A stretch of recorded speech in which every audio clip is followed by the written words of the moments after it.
It feels like the end of this movie, as you're describing it, is going to be him having to go door to door like the Jesus and the Big Lebowski, and like, sorry, I'm a sex offender. He's definitely yeah, absolutely. So I'm getting there.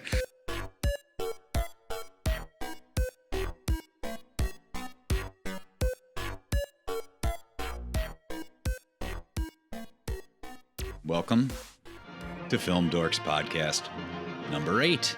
I'm Nick. I'm Tom. And I'm Lucas. And we're starting a new series. We've been kind of varying this cast. Hopefully that is a pleasant change for those of you who are listening. We've been doing a time travel series, which we'll do another podcast on that, but we're starting a new one. This one is near and dear to my heart, because we are going to start talking about different subgenres of horror and horror films. And we decided that we'd start this one, which makes perfect sense, with the classic Universal monster films. It's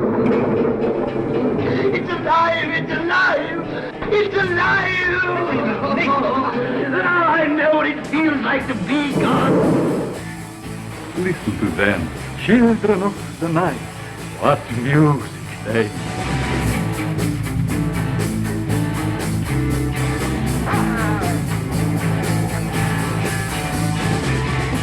Richardson was killed last night. A wolf.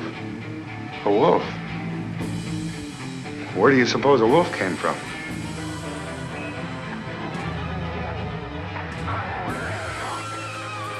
They did start horror movies for the most part.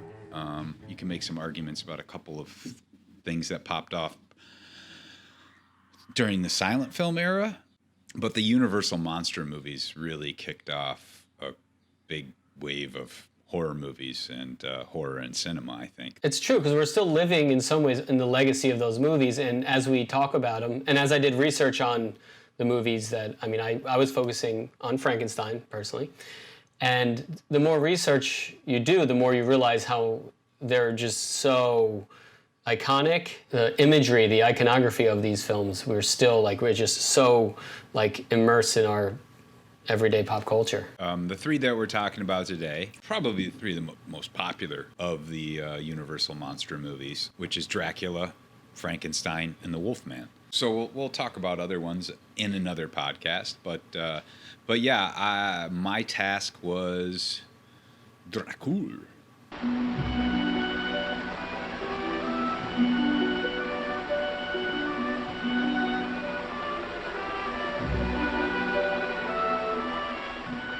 Nosferatu came out prior to this, and it was a silent film, and it was a successful one. And the thing is with that one, you can't really call it a Dracula movie, even though they pretty much stole everything from Bram Stoker's Dracula. But they, when you look up the information on these movies, it does say that they purposely changed enough of the script so that they could avoid being sued for copyright issues on Bram Stoker's Dracula, which came out in I think it was 1897. That book was published, and certainly captivated a huge audience.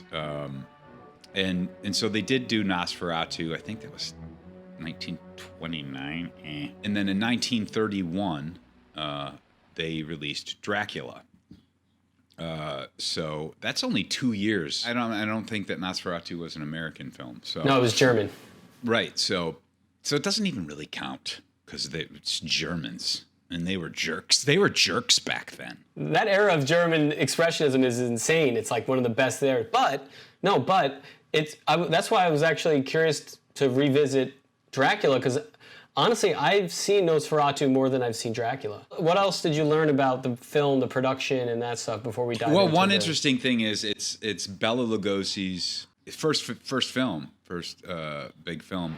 I am Dracula.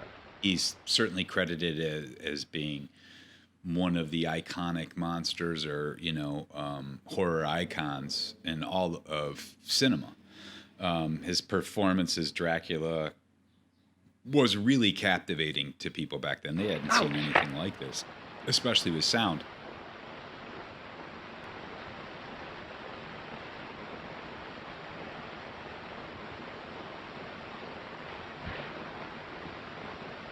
Oh, it's nothing serious. Just a small cut from that paperclip. It's just a scratch. He was on the stage version of Dracula. Yeah, was that where did that play? Was that touring? Like, what was behind that? I think it did tour. I think it probably was in New York for a while, but it did have a touring show. He did tour with it, and it was incredibly popular, and his performance in it was really, really popular. However, they didn't want him. He campaigned really hard to get this role. And then, of course, as soon as he did, everybody just freaked out. He was the most terrifying thing anybody had ever seen. It's really interesting, like when you watch this film, because I will certainly tell you it's not my favorite Universal monster movie.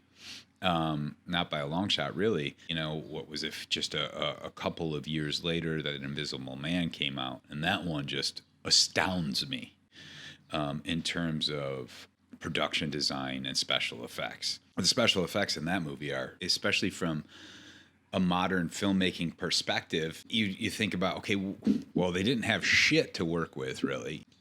When it comes to Dracula, you could really feel how much of it was lifted from the stage production because it's based on the play. A lot of it feels a little stiff from a cinematic standpoint. It does feel a little more like, you're watching kind of a stage play. Even a lot of the sets, some of them are not overly impressive. Now, this is pre-code Hollywood, so they could have got away with a lot more. However, when you watch this movie, and I do believe when it was released after the code, there's only like two different things that they did with this film, two small edits that they took out to, go with the code. Where when you look at something like The Invisible Man, it'd be really interesting to do some research in a kind of a retrospective on films that were re-released after the code, to see what was even they could show, because it doesn't seem to me like The Invisible Man would have made it. That's got a lot of like really strong violence, at least in terms of those times. Yeah, Frankenstein I think they lost some dialogue, some like violent scenes, or shots, I should say, not scenes. But it's interesting what gets cut, because you're like, yeah, I think that would be a really fun little experiment to do. Maybe even to write a little article on it or something about that. About like what did the code mean? Because I think that's so mysterious to people who didn't like grow up with that.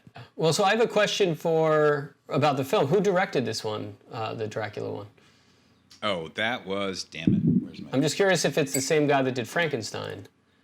Let's go to IMDb. Never fails. IMDb is the go-to. Yeah, they wanted me to go back to pro, and I was like, I'm poor. Todd Browning. Yes, Todd and Carl Browning. Fruit. It seems like they had an uncredited director who also did Freaks. Oh my fucking god. Yeah. Browning did this, but they did. That's going to make it into a podcast, Freaks, at some point. But anyway. Yeah, Freaks is a good one. When I looked up some of the history of Dracula and its influence, and let's put it this way, I did watch some other stuff that was related, and specifically related to Bram Stoker and that particular Dracula legend, because there are a lot of vampire movies, and we can save that for another podcast. And certainly ones that are, I think, far exceed this original Dracula. But you can't take away the influence that it had. You can't take away the fact that and Frankenstein just unleashed a ton of horror movies, a lot of them not very good, but and Lugosi's performance is heralded. Now there's been a lot of different Draculas, Count Draculas, Bram Stoker's Draculas, and there were several, but in 1970, the Hammer's Count Dracula came out with Christopher Lee. This is the story of Dracula, a creature who destroys all whom he touches. Dracula the terrifying, the feared, who sleeps in the tombs of the dead by day and and arises at night to inflict his terror upon the innocent and the unsuspecting.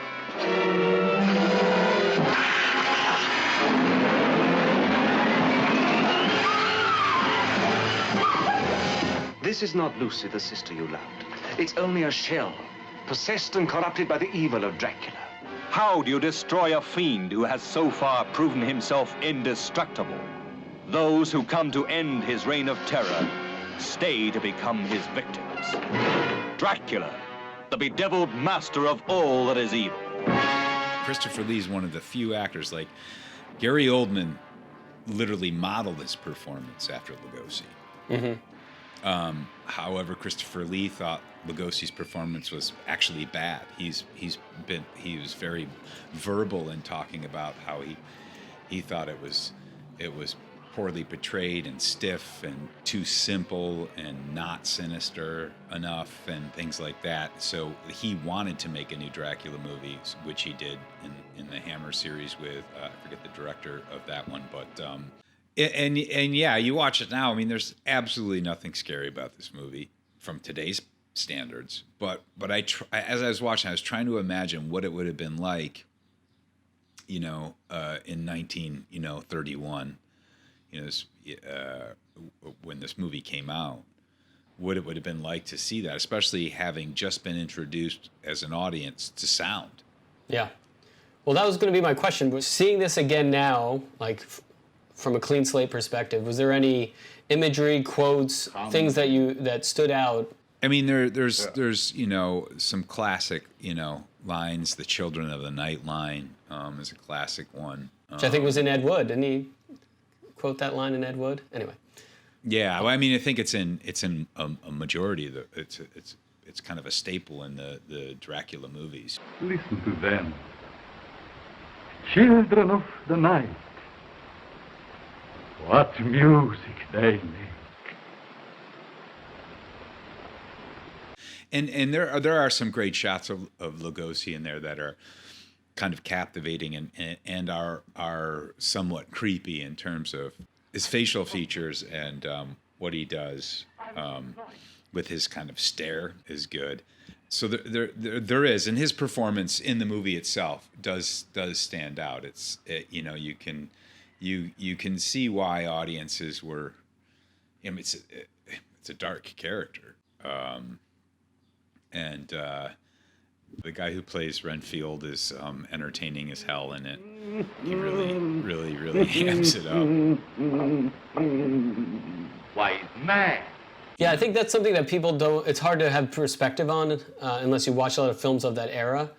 I think that's what is unique about Bela Lugosi's performance. For sure. Is that I think you contrast it to other characters, how they were acting. I think it is something very unique. Modern times, it's not as effective, right? No. But if you contrast it to the acting of the period, I think it definitely stands out.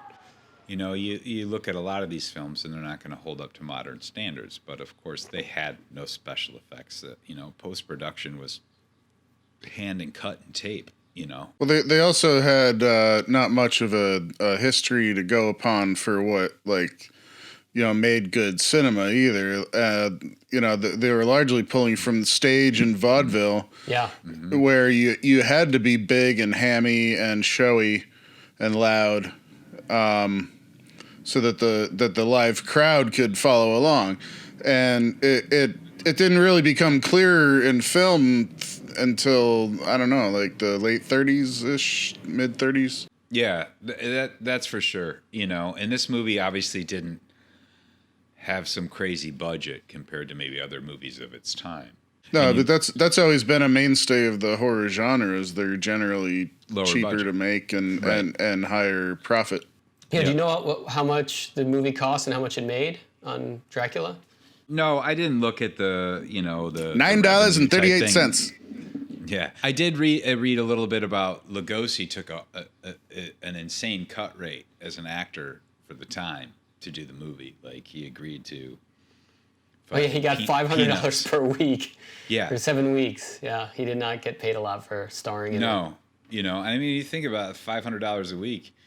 I mean, back then is pretty fucking good decent, money. But compared to actors, and even back then, actors got paid considerably more than we do. I mean, there was no fucking someone fucking bagging groceries bringing in $500 a week in 1929 or 1930. So I don't see any box office numbers Yeah, on they- here. they- And I have a feeling this might be before they had to report that stuff. and before it was well tracked. So it was popular though. It was hell really yeah. popular, and it was critically for the most part well received. I mean, I was reading some of the snippets of reviews from some of the major newspapers at the time, the New York Times and all that stuff, and almost all of them were pretty solid reviews. There's a couple that were kind of on the fence, one that was bad, but most of them were all Well, it launched the Universal Monsters series. I mean, that's everything For came sure. after Dracula for a reason, Right. which is why I thought it would be good to start with it. In fact, I think it's the same producer, right? Carl Laemmle Jr. Was he the one who did that? Yes. Because I'll And- say Carl Laemmle Jr. is awesome. The reason we have these movies is because of him, and I love that he literally bankrupted the studio. His family lost control of Universal because he just spent too much fucking money. And, I think it shows because you look at the films he created and you look at his legacy, we still watch these movies now because he was audacious, right? He just went out and he created these incredible productions, but even though they made money, he just was not good at, budgeting properly. So even though they Right. made money, he also spent a ton of money and eventually got himself kicked out of the controlling share of Universal. Let's face it, they were the ones that rolled the dice on making horror movies early in after introducing sound, and they were a huge success, and they were for the most part really popular. And like you said, they launched. I mean, Dracula itself is kind of considered the movie that launched horror movies alone, but it was really quickly followed by Frankenstein. Yeah, the Frankenstein, the Invisible Man, the Mummy. I was looking through Carl Laemmle Jr.'s run just to see what he did, and it's insane. And that's the thing is I don't think people completely understand, because nowadays you see how many films are released in the theater. Like, studio put out 4 or 5 or something, right? And that's a big deal. And back then it was an assembly line. They were just cranking films them out out. because they had people on contract. All their performers, directors, everybody was on contract. Right. So You you were- had to do an insane Universal amount of films. could not use actors from Yeah. Warner Brothers or whatever. I don't remember who, RKO, whatever. Yeah. At that time, there was no actors and writers and directors and producers and designers. Everybody was in one studio, and that studio that made those films, that's where those people worked. They didn't go back and forth between production companies and studios and stuff like that. That's not how the system worked. Yeah. So you look at the stuff that they kicked out. So I'm just going to go back to Carl Laemmle Jr. and let's see.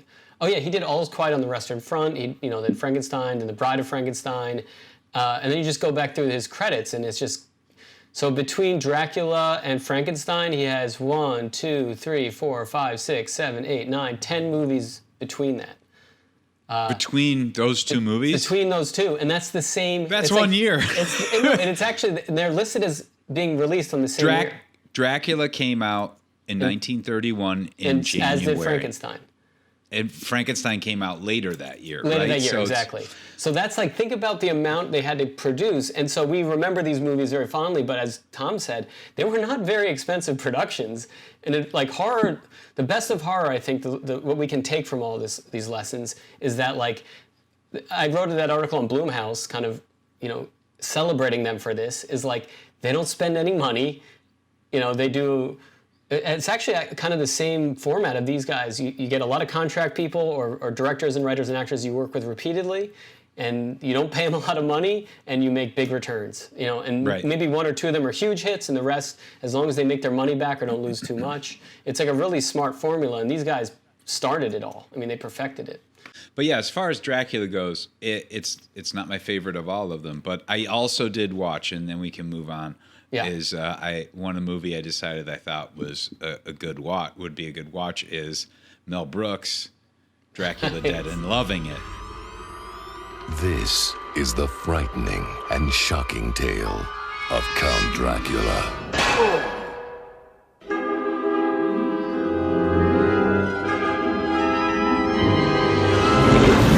Vampires do exist. This one we face is unlike any other. Stand up. Not you. Sit. You stand. No, sit. No, stand. Now, walk to the terrace door. Watch out! His evil desire has no end. She's alive? She's Nosferatu. She's Italian? Up there! Make no mistake, he must be stopped. Dracula, dead and loving it. It's good to be dead. Which came out in 1995. It's completely obvious that Brooks had kind of, to be honest, lost his edge, you know, as a lot of great filmmakers do later on in life. They just don't have it like they used to. And this one is Leslie Nielsen, and it's one of Mel Brooks's like last big movies. I think it might even be his last one. Yeah, then he switched to redoing the producers. He switched back doing the stage stuff afterwards. Yeah, right. With a lot of success. But yeah, this one I think kind of was a flop. But Dracula was this Dead, after Life Stinks? Yes. I believe so. Yeah. And it is Bram Stoker's Dracula. The thing is, it's a spoof movie, right? Like that's what he writes, but it doesn't feel like a spoof movie at all, aside from some great like physical sight gags. This movie has those, and there's a few good ones, a couple that really made me laugh out loud. But as far as the wordplay, not nearly as close to anything that he did in the past, like Young Frankenstein and Blazing Saddles and Spaceballs and High Anxiety and some of those. It just it lacked the overwhelming sense of comedy that a good spoof movie can bring. And that's not to take anything away from him. You know, he's also a pretty big satirist, but yeah, it was a pretty close to the Bram Stoker story, and certainly. And so the original 1931 Dracula also adhered pretty closely to the narrative. Right? Yeah, it was pretty close to the Bram Stoker's Dracula. You know, some things are adjusted, but Mel Brooks did the same thing. But I mean, it kind of felt like I was just, you know, and it had some like goofy, corny sets. Like it was almost like it was trying to spoof the original, but that's sort of a weird thing to do. I can understand why he'd do it, because we'll jump into Young Frankenstein or Frankenstein and then Young Frankenstein that he did. Right. Because there's such a connection. Maybe he was almost trying to like rekindle that fire, because it's impossible to watch the original Frankenstein and not completely be distracted by all the Young Frankenstein similarities. Yeah. I would have talked more about Dead and Loving It, but it just wasn't very good. It just really wasn't, you know? Yeah, I actually saw that in the theater because, you know, Mel Brooks and Leslie Nielsen, and that's the last time I saw it, was in the theater. Because I obviously didn't like it enough to ever revisit it again. There's not really much to revisit in that film. It's unfortunately. And I was going to watch, and then the last thing on Dracula, I was going to watch Francis Ford Coppola's Bram Stoker's Dracula. Their names are legendary. Their destinies linked. An ageless myth meets an uncompromising master.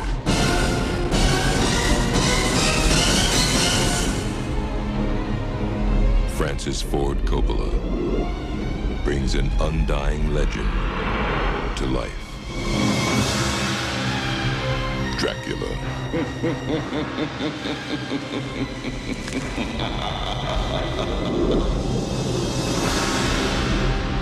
Beware.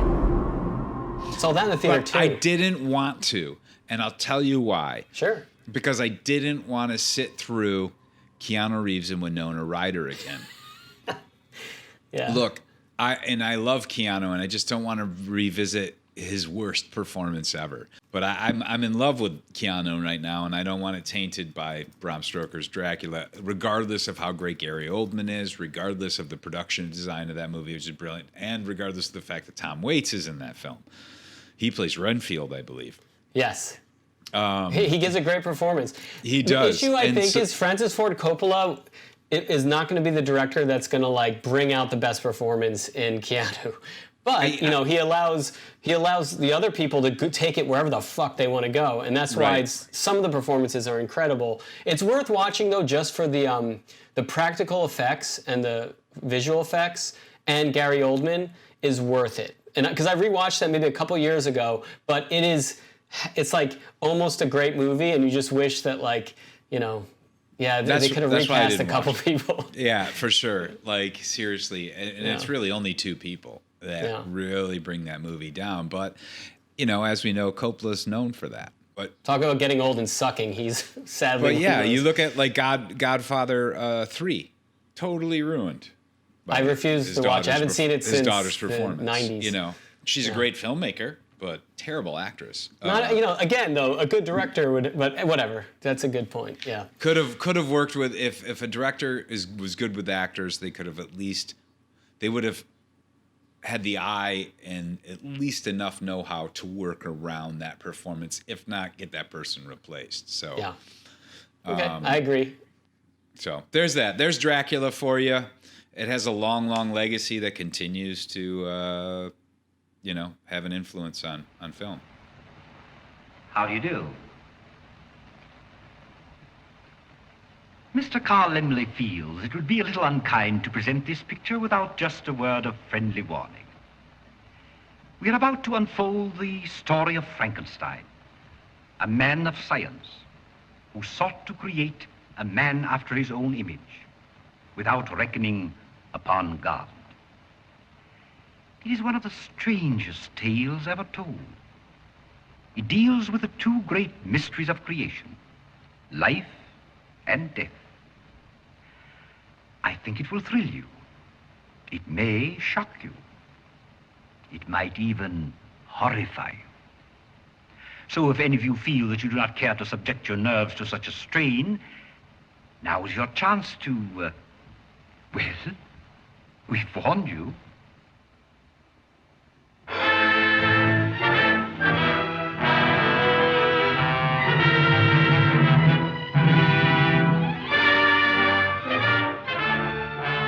You know, doing Frankenstein research for it, it was impossible to avoid Dracula because of how influential it was in starting everything, and it was also the same producer, which is what I learned about all that. So Frankenstein, which is based off of the novel, you can tell they were just going to source material that was like classic horror already.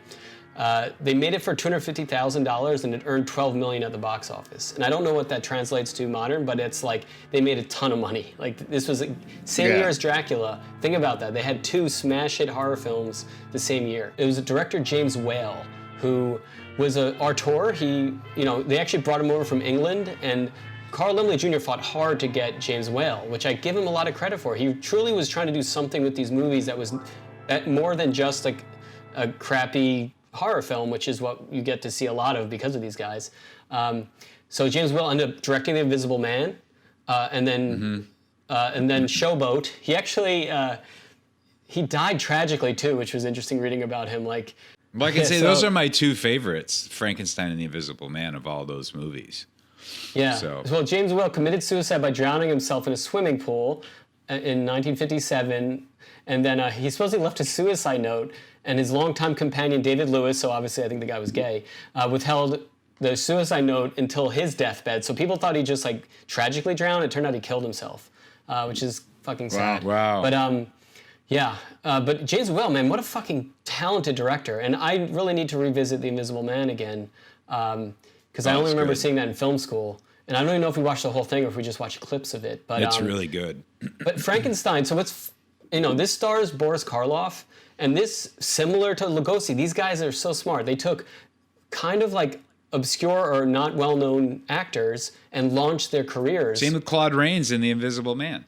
Oh yeah, and Claude Rains, by the way, is in Wolfman, which we'll get to with with Tom after this one. And yeah, so like Boris Karloff, they didn't even credit him in the film. He's just called the Monster. I think it was like a gimmick because he was so not known that they thought maybe people will just think he is the Monster. But he was. Wow, so they didn't even. His name wasn't even listed. Credit. No, not in the original release. Yeah, and so he literally appeared in 80 films before Frankenstein, and he mostly played a heavy because he's such a weird-looking guy.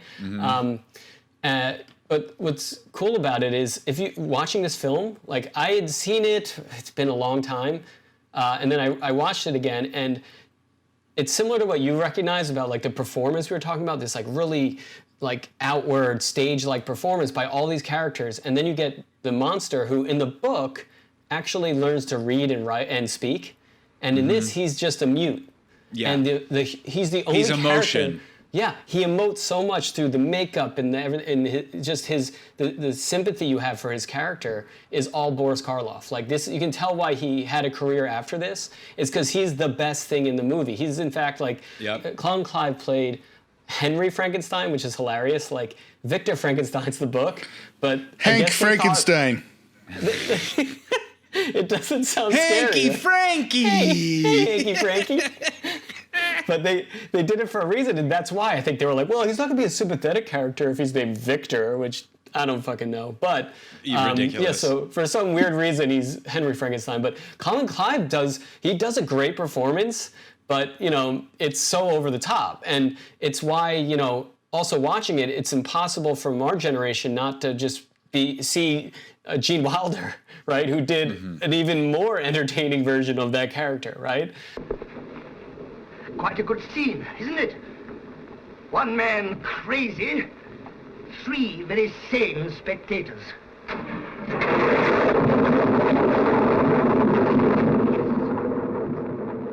Or see, you know, the clips used in Weird Science of like, it's alive.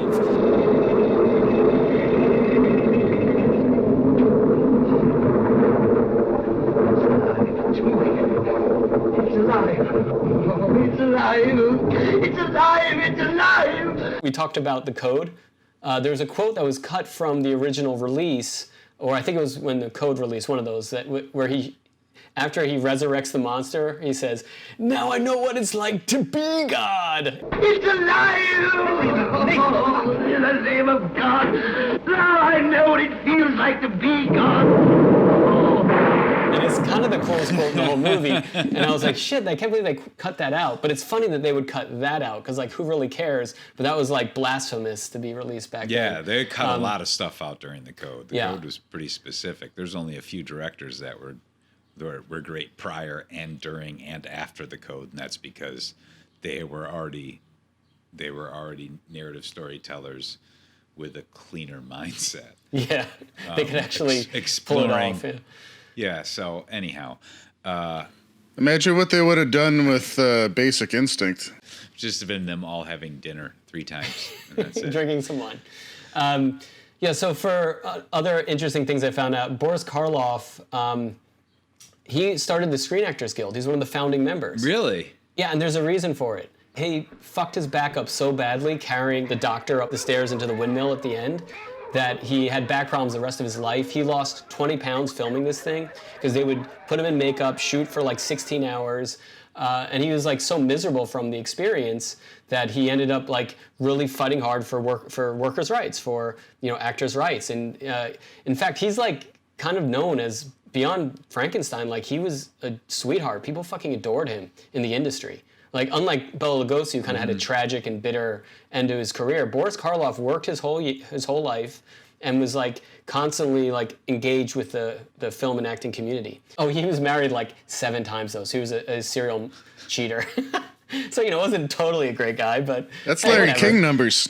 We all have our vices, and you know, some of them are more fun than others. And you know what? He's a lover. He was a fucking lover. What are you gonna do? How many times did he play Frankenstein? Because I know.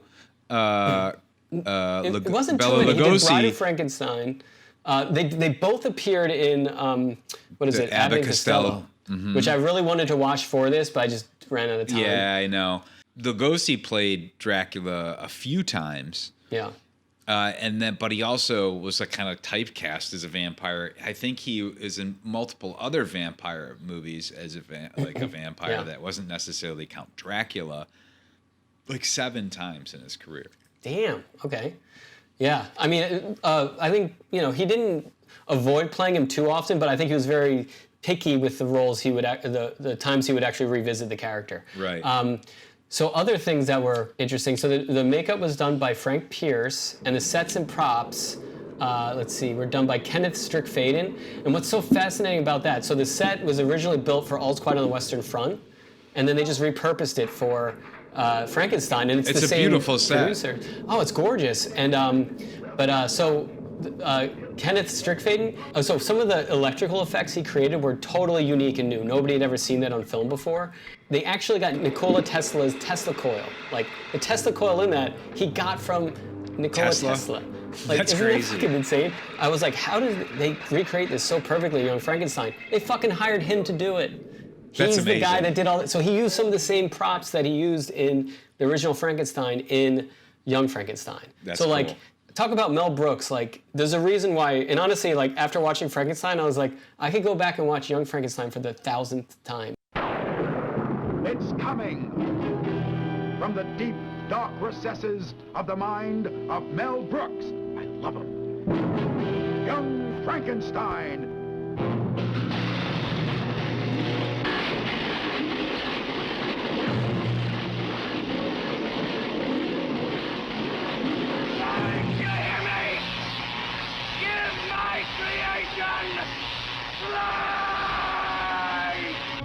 Sky means business. I honestly feel like the only film that ever was like Young Frankenstein is, what's the name of it? Shaun of the Dead, where it has such love for the material, spoofs material, but is in its own way a great movie. Like right, and it kind of it goes past just a spoof and kind of that was Brooks's thing. He made spoof movies, but they were really just like political and social satires in a lot of ways, and he just remade and kind of had fun and played with the movies he grew up on, the Western, the monster movie. Yeah, I mean, that's it's truly like he's one of the most unique filmmakers. I don't know anybody else who's able to thread the needle like him in that regard, where it's like spans genres, it spans, everything. And he's an underrated filmmaker when you start throwing out big names of great filmmakers. I think he'll get his due. I think in film history, people are going to look back on him, and he's going to become even more renowned.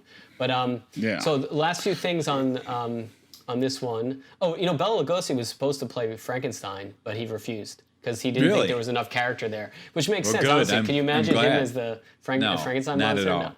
Like I said, Frankenstein's a beautiful looking movie. I thought his performance was actually a better performance in terms of your monster. Yeah.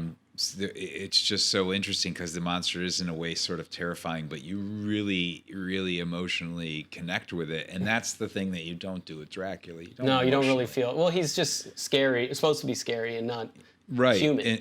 I'm gonna give you some impressions I got watching this time. One is that they don't stay close to the material at all. Like in Dracula, that's why I asked that question. Like they really stay close to the original novel. And this, they fucking throw that thing out the window. It's funny because the image of, like, even how Dracula was designed, that's not what he was really supposed to look like in the book. But that iconic imagery of Frankenstein is now like what we think of as Frankenstein or the Frankenstein monster. Like think about everything from Weird Science, Monster Squad, Van Helsing, the Munsters. Like that's the look of Frankenstein. It's been established from then. It's hilarious they have an actual wedding that happens, like which is part of the novel originally, is there's a whole wedding that's supposed to happen and then his bride gets murdered by the monster. But in this, she doesn't get murdered. She just kind of like faints or whatever. And then there's a fucking happy ending. Like the guy literally builds this creature, tortures it.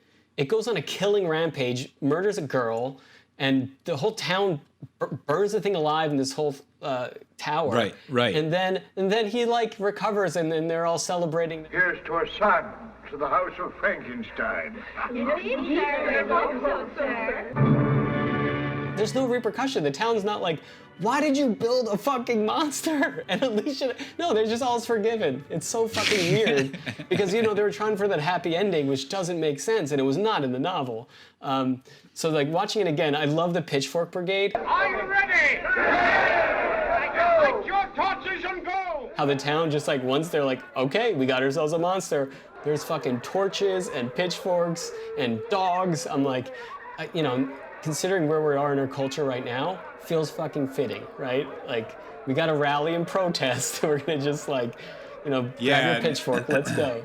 And yeah, then, well, you keep them stacked up by the door, just so have, you're like, ready, pitchfork right? and torch, like, you know, in piles. Can you put your shoes and your pitchfork at the door when you come in? If I can go back to Young Frankenstein, we all have 1 degree of separation from that movie through Cloris Leachman. as Frau Blucher. You played that music in the middle of the night? Yes! To get us into the laboratory? Yes! That's true. I don't know. Well, Lucas, did you work with her? Oh, I was on as a PA on that, but I was never actually, like, I didn't meet her or anything. Oh, she used to call my house all the time and like freak out on my wife because she had to talk to me about something, like, because I second AD'd that movie, and she was at first I was like, oh, fuck this woman, man. Like, she's a pain in the balls, but you just fall in love with Cloris. Like, she was so ridiculous. She was so over the top. I remember one day we were on set and they were shooting a scene, and she's done, and she comes downstairs and she just starts doing a striptease song, like humming it and taking her clothes off and just throwing them. I'm picking her clothes up behind her, and she's literally just this giant naked liver spot. No, she wasn't naked. She went down to her bra and her panties, but like when she got past the grip truck, she was in her bra and her panties, and you know, and I'm following her back to her trailer with her clothes. She was always on. She'd be standing outside waiting to go in, and there'd be like a crowd of people like, what's going on? And she'd be out there hamming it up, pretending to fall upstairs and shit like that. She's nice. She's a performer nonstop whenever someone's in front of her. You know, that's who she is. Like, and still going now. That was like 22 years ago. Jesus Christ, yeah, that was 20 years ago. Yeah, dude, I remember seeing her film Spanglish. Do you remember that film? It was like, it's a forgotten one, but that was, and I realized it's like 10 years old, and she's old in it. I was like, yeah, I know, dude. Holy shit. I know. Yeah. I mean, that movie was 20 years ago, and she's still going. She still looked almost the same. You know what I mean? Like, she's looked. I mean, you go back to Young Frankenstein. How old was she in that? She still looks like that. Yeah. Yep. It's good genes, dude. It's good fucking genes. weird. Well, or either that or bad genes that went good, because she looked old when she was young. But then, honestly, that's nobody talks about the benefits of that. I feel like losing the hair anyway. So because of this movie, of it straying so far removed from the original novel, I went back and rewatched Kenneth Branagh's Frankenstein, Mary Shelley's Frankenstein. No one need ever die. I will stop this. No, you can't achieve death. We won't know unless we try. I warn you, what you are suggesting is not only illegal, it is immoral. What's happened to you?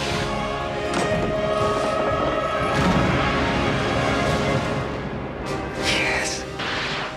That's the combination.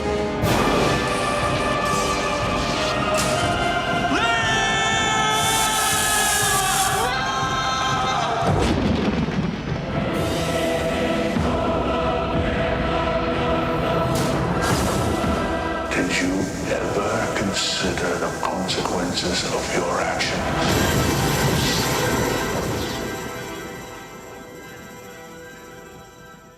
Because doing research, I realized that Frank Darabont wrote the screenplay. Right. And Frank Darabont, you know, he's now like one of the heavy hitters in the horror genre. He's one of the greats. Yeah. Yeah, and so Which is funny though, because I remember not liking the movie, and so I rewatched it. And it's fucking awful.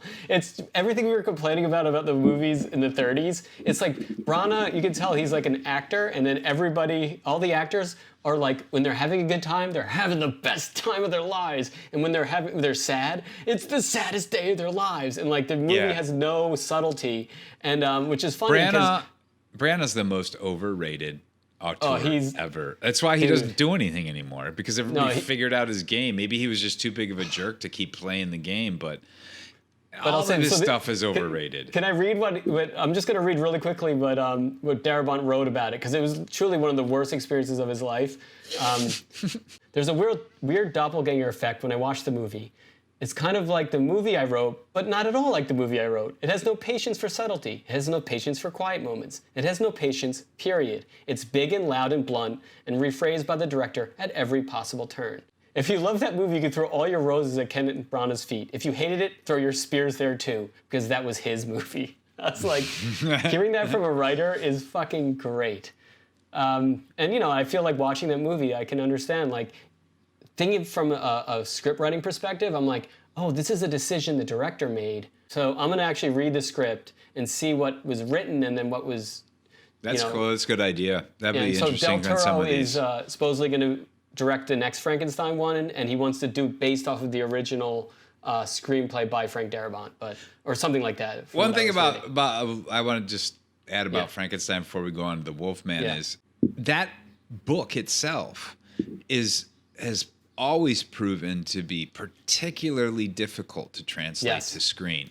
Unlike Bram Stoker's Dracula, which works well as a translation to screen. That's not to say that everybody that translated that book to screen did a good job doing it, but Frankenstein has been notoriously difficult to make work, you know? Well, it was written in 1818, which is insane to me, because I remember reading it. I should revisit that one as well, but I don't remember it feeling so dated in that regard, that it was written like that long ago. But you're right. I think there's something about the structure of it and what she was trying to say with it that has just really challenged people to make a decent version of it on screen. Mm-hmm. And I don't know if it's ever really going to be possible, but if anybody was going to do the perfect Frankenstein, it would be Del Toro with Frank Darabont, you know, or something, you know, like... I'd like to see him crash on the rocks of that at least. Whatever he makes would be better than the bullshit I watch with Ken Well, you know, Jesus. I mean, that's a part, it's part of the romantic period, you know, that book. Mm-hmm. Pulling off the time period and the setting, I think, is difficult. Yeah. It's like steampunk almost. And then when you update it, kind of, it's no longer part of the romantic period and loses that level of appeal to it. I don't know. You know, whatever. How effective Frankenstein has been in like shaping pop culture. The final scene that happens in the windmill, you can tell Tim Burton was obsessed with it, and that's in Sleepy Hollow, is like almost a recreation of that exact set. It's beautiful. I mean, these films were so iconic. That's what I meant in the beginning of the podcast, that like you'll see them echoed throughout so much of film. Well, let's roll from Frankenstein into Wolfman.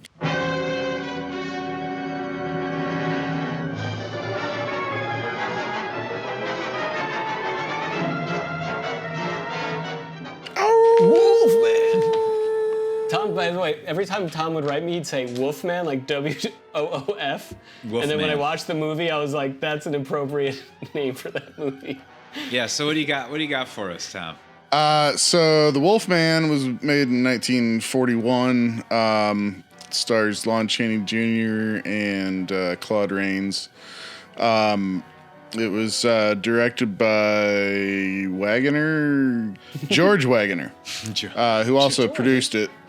Henry and the tale of the Wolfman, it wasn't really based on a novel per se, but it's the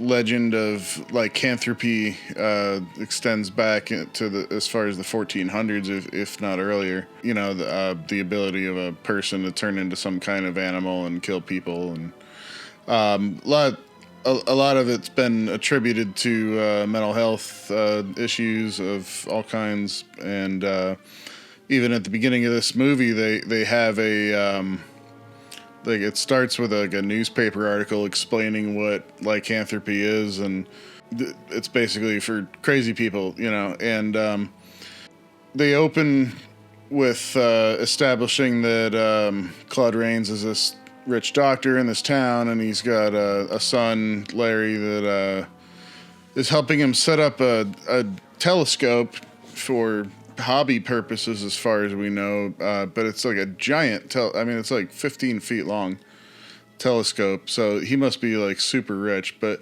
anyway, in the original script, Larry wasn't supposed to be his son at all. He's just supposed to be a random telescope engineer. They changed it so he's his son, and that actually makes it a lot more impactful at the end. He goes spying around town with the telescope and falls upon this woman named Gwen, who's standing in her open window getting dressed and stuff, and he decides she's gonna be his girlfriend. So he goes on into town, and she works at an antique shop that her father runs, and what I'm really looking for is something half moon shaped with spangles on it, golden. Oh, I'm sorry, we haven't any like that just now. Oh yes, you have. Don't you remember? On your dressing table up in your room. It feels like the end of this movie, as you're describing it, is going to be him having to go door to door like the Jesus and the Big Lebowski, and, you know, like, sorry, I'm a sex offender. He's definitely yeah, absolutely. So I'm getting there. So he shows up and he starts talking to her about these earrings that she was wearing, and that he's a psychic, and he and, you know, his psychic vision told him that he's gotta go on a date with her tonight, basically. And she's like, oh no, I don't think so. And then he's like, no, I'm gonna show up when you're done with work. And sure enough, he shows up when she's done with work, and basically like Freddy Krueger's her. He like sneaks up behind her, and she turns around and he's just like there. Oh, it's you. Well, of course. Then, like, sort of out of nowhere, this like horse-drawn carriage shows up, and it's like these gypsies, and she basically blurts out that the gypsies are fortune tellers, and they're in town to, you know, tell people's fortunes. And all of a sudden, her friend Janet just like sort of pops up out of nowhere and says, "Well, I want to get my fortune told," you know. And they basically cut over to that. As they walk through this forest, Janet's getting her fortune told by none other than Bela Lugosi. Can you really read the future? I will not disappoint you, my lady. Will you step inside, please? Who plays the gypsy fortune teller, and his character's name is Bella, which is kind of silly, but he's telling this woman's fortune, and he goes to read her palm, and as soon as he turns her palm over, they have like this really sort of basic optical effect of the shape of a pentagram just sort of like appearing and then disappearing from her hand. And he freaks out, and he, you know, tells her basically to get lost, and that this is the sign of the werewolf. And that was another thing. So there's this poem when Lon Chaney Jr. is going through town. Even a man who is pure in heart and says his prayers by night may become a wolf when the wolfbane blooms and the autumn moon is bright. Everybody seems to be having werewolves on the mind, and they all know this poem that talks about when the wolfbane blooms, the werewolf, you know, will come around. And the movie doesn't talk about full moons or any of that at all. Like, that has nothing to do with the Wolfman in this, even though this is the, you know, more or less known as the original Wolfman movie. It's not the original, but... And in the Frankenstein meets Wolfman movie, they did what might be the first retcon, where they actually changed the poem. They get rid of the wolfsbane thing, and they talk about the full moon, and that's when they bring the whole full moon line in, and that's been a part of... That's where the full moon comes from. Okay. Yeah, and they changed it for the second movie, and it's been like kind of a part of Wolfman movies ever since. but they totally just wiped out the canon of the original Wolfman movie by changing that line and adding the whole transformation with the full moon thing. So just so much better. I mean, the blooming flowers is a little dorky. The pentagram tattoo, you know. Well, yeah. Well, I think that stuff was just part of the whole legend, you know, and it came from like Middle European, countries and the Dark Ages and stuff. So they're walking through the woods and they hear a scream and they go run to see who it is, and it's Janet getting attacked by a wolf creature in silhouette. It kind of looks like a puppet. And Lon Chaney Jr. runs over and beats it up with this cane that he bought from Gwen at the antique shop, who she says it's got a silver cap on the end of it, and he manages to beat the wolf to death, and then when the cops show up, it's Bela Lugosi, and he's dead. So he's able to beat him to death because the cane's silver. Yeah, I did not put that together when I watched it. Okay. Yeah, they mentioned it like in passing. She was talking about the pentagram shape that's on the cane, and also that it's made out of silver, and that really they kept mentioning the silver thing a couple times throughout the movie, not just there, but also like with silver bullets and that kind of thing. Yeah, I was expecting a bullet to show up in this movie, and that did not happen. Right. But so after they find the dead gypsy man, they're just like, all right, well, that sucks. Have a good night, everyone. And they all go home. And Larry, the next day, the detectives show up at Larry's house, and they talk to his father, and they talk to Larry, and he insists that it was a wolf, and he doesn't know where the man came from, and the father then talks to the cops, and he's like, yeah, this is really like a bad time to be interrogating my son for murder and stuff. And they're like, all right, okay, that's fine. And they leave. Yeah. He needs a good rest. We'll talk to you later, Larry. Come on, Doctor. Coming, Sir John? Yeah, I'll be down in a minute. So then, he reveals that he was bitten. And the wound that he supposedly got from this wolf biting his chest was the exact same pentagram shape that was on the dead woman's hand. And supposedly what happens is if you get bit by the werewolf, then now you're a werewolf too. Right. That's generally how it works in werewolf and vampire movies.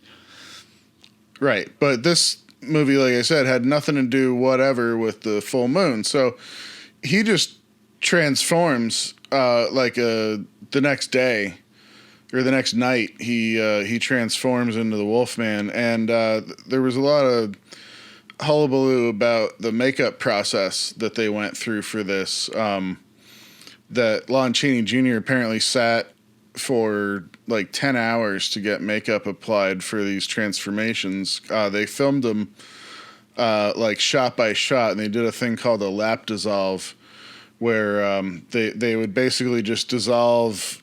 They would have the camera locked off, and they would add bits of makeup and more fur and stuff like that, and it was almost like stop motion animation, but through dissolve editing. It was a really long and laborious process, and he went through a whole lot of torture during the first two movies, at least. They ended up streamlining it after that, but they used yak hair to make the Wolfman costume. And originally it was supposed to be in another 1935 movie called The Werewolf of London, and the actor refused to do the process, and so they basically put it in their pocket for this movie, and they used it more extensively in the next one, which was Frankenstein meets the Wolfman. After that first murder and the cops peace out, and he reveals he's bitten, then he transforms, and they only show his feet at first, which was kind of interesting. And there's also kind of a weird continuity error there because he's wearing pants and a tank top T-shirt. But then when they cut to the Wolfman, he's got like a full work shirt. Well, that's because he was cold and he wanted to grab a jacket before he left. Yeah, after he's all covered in fur. Yeah, exactly. But they dissolve from the wolf feet walking inside to like back out in the same forest that they keep showing everybody in.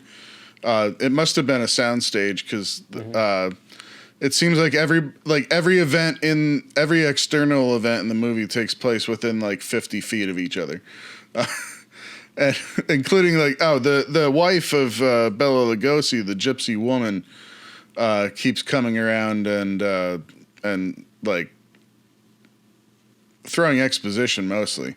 A werewolf can be killed only with a silver bullet, or a silver knife, or a stick with a silver handle. You're insane.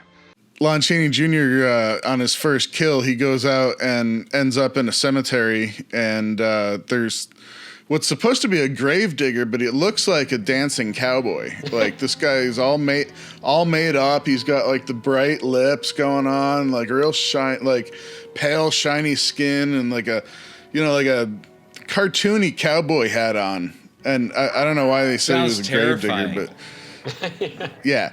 Anyway, he kills the grave digger. Then he goes back and they show the wolf footprints leading away from the scene, and then muddy footprints inside his bedroom, and they dolly track all the way to the bed and all the way up to him, and they're just like really hammering home like he was the Wolfman. It's like really basic storytelling like that. There's there's not a whole lot of dialogue. I was gonna say a lot of it sounds very convenient. It's like convenient. Oh, it's extremely like contained and not at all like suspenseful, really. It's like choosing between the Criterion Collection and then the $2 bin at 7-Eleven. Yeah, but the other thing was this was made during World War II, right? So that might have something to do with it. I just checked, and it was also made on $180,000, so it was probably the cheapest one of all the three movies we just. I believe that. Yeah, absolutely. Because there's nothing to it. There's the effects are hardly there. There's no blood. There's no nothing. Wait, how many people does he actually kill? It's just those two. So there's the gravedigger guy, and then he confesses to his father that he's a Wolfman, and he doesn't believe him. He thinks he's just crazy, and then they're trying to talk about getting him, institutionalized and things like that, and then basically, he sees the pentagram on Gwen's hand.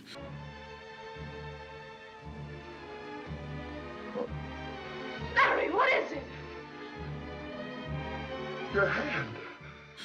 And he's terrified now because that's supposed to be the next person that he kills. Sure enough, he transforms the next night, and he goes out and he's chasing after Gwen through the woods, and he went from stalker to full-on stalker. It sounds stalker to slasher. Yeah, and basically, like right about the point where he's about to catch up to her, his father comes and beats him to death with the same cane that he beat Bela Lugosi to death with, and he transforms back into his self, and they it's apparent that the father just killed his own son.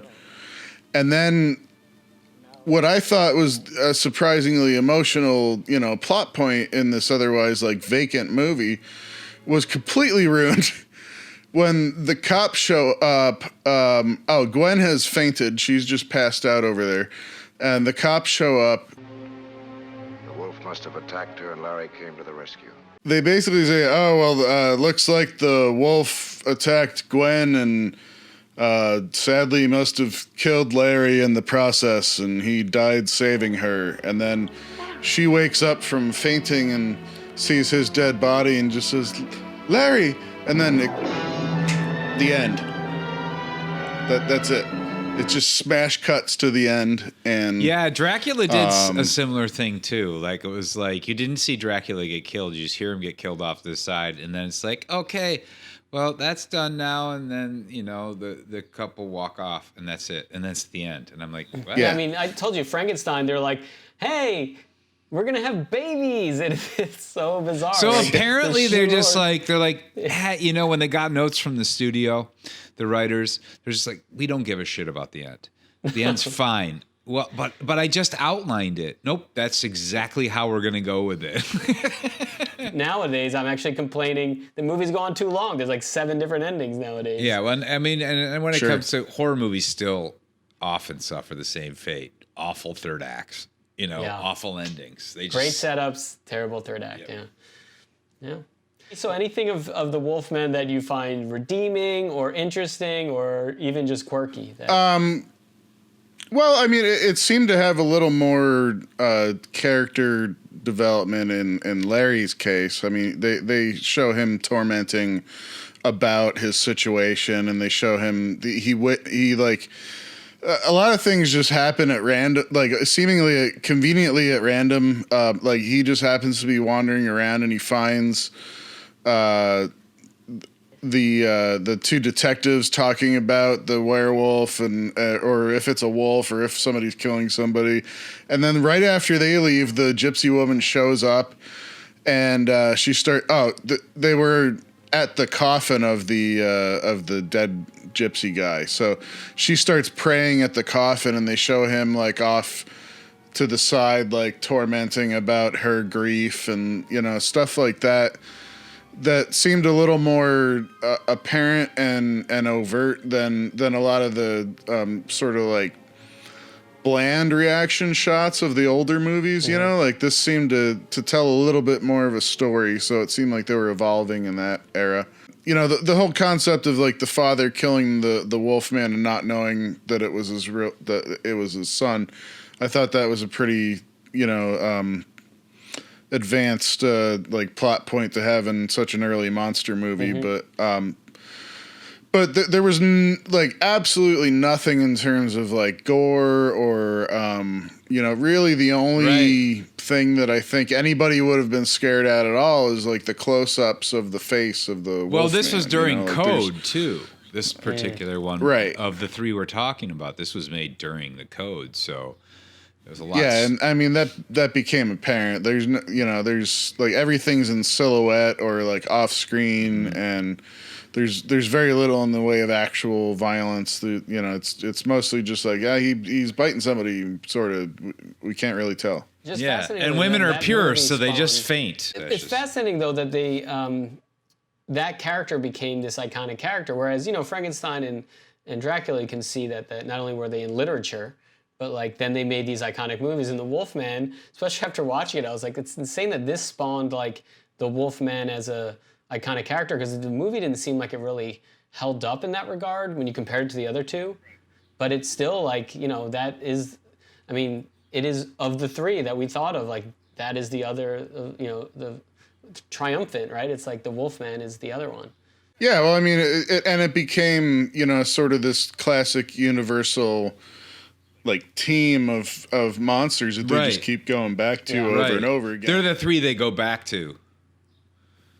Yeah, and the Mummy and Creature from the Black Lagoon. But of a lesser extent, for sure. There's way more werewolf movies, way more vampire movies, and as far as Frankenstein goes, he's been redone multiple times and in different iterations, and people have tried to take loose stabs at Frankenstein, like I think, and then I think the next might be there hasn't really been there hasn't really been a Wolfman spoof that I know of. No. Although Teen Wolf in the Monster Squad, there's the awesomest line of the Monster Squad, which is Wolfman's got nards. Yeah. Kick him in the nose! Kick him in the nose! Wolfman's got nards. And but other than that, not much really. But Lon Chaney Jr. Certainly like made a career out of it. He was in the next movie, which was Frankenstein meets Wolfman, and a whole bunch of others. Up to like I think his last movie in 1971 had a Wolfman character. Interesting. But yeah, and Wagoner was mostly known for Western movies, but he made this Frankenstein meets Wolfman and the Phantom of the Opera as well. Oh. So he's certainly got some staples there. Some staples in the classic horror genre. Mm-hmm. I'm actually excited to talk about the next run, which would be Invisible Man, Creature from the Black Lagoon, and The Mummy, because honestly, I don't know those as well. Like I don't even know if I've seen The Mummy. I only know the Invisible Man really well because we reviewed the new movie, and then we both decided to watch the classic, which is fine. So you should watch that one, actually. I'll watch one for sure. Well, I kind of want to watch all of them though, because The Creature from the Black Lagoon, I remember liking as a kid. But I remember watching as a kid, also being a little confused. Like, why is this scary? Yeah, exactly. I remember same here. I don't remember that being particularly scary, nor The Mummy so much either. So. But we'll get to those eventually. Anyway. I think the next time we follow up with this one, maybe we'll jump onto the populist bandwagon and look at slashers or zombies or something. I'm all for slashers, man. Yeah. Oh, we should let our audience know where they can watch these films where they don't have to pay Bezos. Oh, right. Yeah. So it turns out, so when I was doing research as to like where I could find these movies, I should have spent a little more time just like... Was it archive.org? Archive.org has anything that's public domain. You can go and find them and actually download. So when we're editing this episode, I'll be using clips pulled directly from the archive. Fuck! Also, I paid $4 Bezos for this movie. I paid $4 Bezos. We paid like $4 Bezos for this. Yeah, to do this podcast, we paid a ton of Bezos for free movies you could find at archive.org. And what else? Oh, and the other one is hold on, let me find. Literally, all I have to do is say watch Dracula 1931 free. Or watch Wolfman 1941 free online, publicdomaintube.com. And so they have the Hills Have Eyes 1 and 2 on there. Oh, nice. And I would love to do a horror film that's all just like mutants in the desert, or mutant films. Yeah, but that also kind of ties into the redneck thing. Like Wrong Turn. We can do rednecks. Yeah, the rednecks, mutants. 2001 Maniacs. Rednecks, mutants, and douchebags. Well, I would love to do that one. That's our next podcast. We gotta find a douchebag horror movie. Maybe Tucker and Dale versus Evil. Oh my God! Yeah, there you go. That's a comedy. I don't know. It's still fun. It's still a horror movie, and it's absolutely. Dude, that's one of the best ones. I was gonna say that might be a comedy, but there's a wood chipper in that. Yeah, there's a lot of gore in it. Anyhow. Yeah, there's great gore in that one. Well, okay. Hit us up on Screen Radar. Hit us up on the Facebooks and the Twitters and the What's Nots and the Who's Has It's.coms. Yeah, there's lots more to come. Yeah, and watch the classic horror movies. Not because they're all great, but you wouldn't have Freddy Krueger or Michael Myers or Jason Voorhees or Ash Williams or any of these motherfuckers if you didn't have Dracula, Frankenstein, and the Wolfman. And let's face it, y'all ain't trick-or-treating this year, so eat some candy, watch some classic horror monsters. Eat the good candy. There you go. Bye-bye, everyone.